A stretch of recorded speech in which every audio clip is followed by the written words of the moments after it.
आज हम लोग इंस्टॉल करने वाले हैं call of duty black ops 6 को किसी भी विंडोज में हो। इससे मतलब नहीं है, मैं इंस्टॉल करके गेम प्ले करके दिखाऊंगा, वो भी बहुत ही आसान स्टेप्स में। तो ये है वो फाइल जिसमें call of duty black ops 6 के इंस्टॉलर हैं, वो भी क्रैक वाले। इंस्टॉलेशन के लिए हमें 3 स्टेप्स को फॉलो करना है जिससे तुम्हारा गेम प्रॉपरली इंस्टॉल हो जाएगा, वो भी बिना किसी प्रॉब्लम के। तो जो पहला है वो है टर्न ऑफ विंडोज सिक्योरिटी। तो दूसरा है गेम इंस्टॉल करने से पहले हमें कुछ इंपॉर्टेंट एप्लीकेशन को इंस्टॉल करना। तीसरा है कैसे गेम को इंस्टॉल करें। तो बिना स्किप किए देखना, क्योंकि इससे तुम्हारा गेम चल भी सकता है और खराब भी हो सकता है। तो पहला है turn off Windows security. Search में जाओ, टाइप करो विंडोज सिक्योरिटी, जो पहला आएगा उसमें क्लिक करना है, फिर वायरस एंड थ्रेड प्रोटेक्शन में, फिर मैनेज सेटिंग में। तो यहाँ तुम लोगों को रियल टाइम प्रोटेक्शन दिख जाएगा, इसको ऑफ करना है। अब यहाँ से पहला स्टेप कंप्लीट होता है, अब बारी दूसरे की। गेम इंस्टॉल करने से पहले कुछ इंपॉर्टेंट एप्लीकेशंस को इंस्टॉल करना।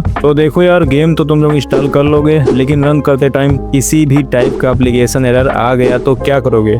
इसीलिए कुछ एप्लीकेशंस बहुत ही इंपॉर्टेंट होते हैं जिसको इंस्टॉल करना बहुत जरूरी होता है, वरना गेम को रन करना किसी के भी बस के नहीं होगा। ये फाइल में सभी एप्लीकेशंस हैं जो मेरे डिस्क्रिप्शन में हैं, डाउनलोड कर लेना बहुत जरूरी है। तो जब फाइल ओपन करोगे तो इसमें 5 एप्लीकेशंस तुमको देखने को मिलेंगे, जिसमें से केवल 3 ही इंस्टॉल करना है। इसमें से पहला डायरेक्टक्स को अपडेट करना। पहले सेलेक्ट में क्लिक करो, नेक्स्ट नेट ऑन कर लेना, क्योंकि अपडेट के लिए नेट मांगेगा। बस कुछ टाइम करना है और ये अपने आप ही हो जाएगा। दूसरा है वीकेडिस्ट। मैंने 2 वर्जन दिए हुए हैं, पहला 64 बिट्स और 32 बिट्स, दोनों ही इंस्टॉल करना है। तो इंस्टॉल करते हैं।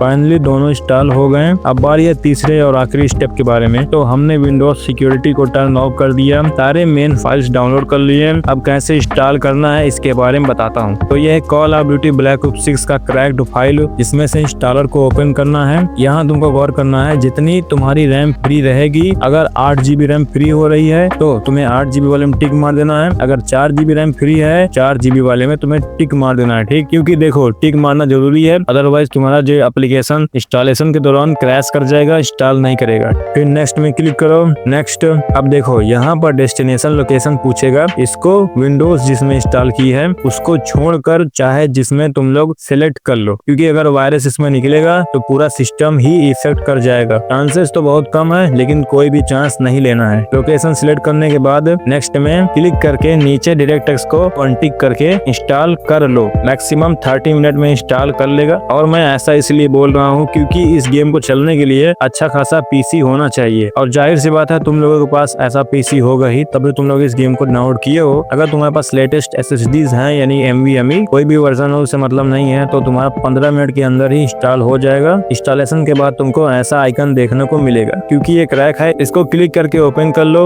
और गेम एंजॉय करो। मेरे में अरेबिक लैंग्वेज में आ रहा है, कन्वर्ट करके मैंने इंग्लिश में कर लिया, लेकिन अगर तुमको ऐसा प्रॉब्लम आ रहा है तो मैंने इस पर वीडियो बना के रखी हुई है, जाकर देख लेना। तो मिलता हूँ तुम्हारे किसी और प्रॉब्लम के सलूशन पे।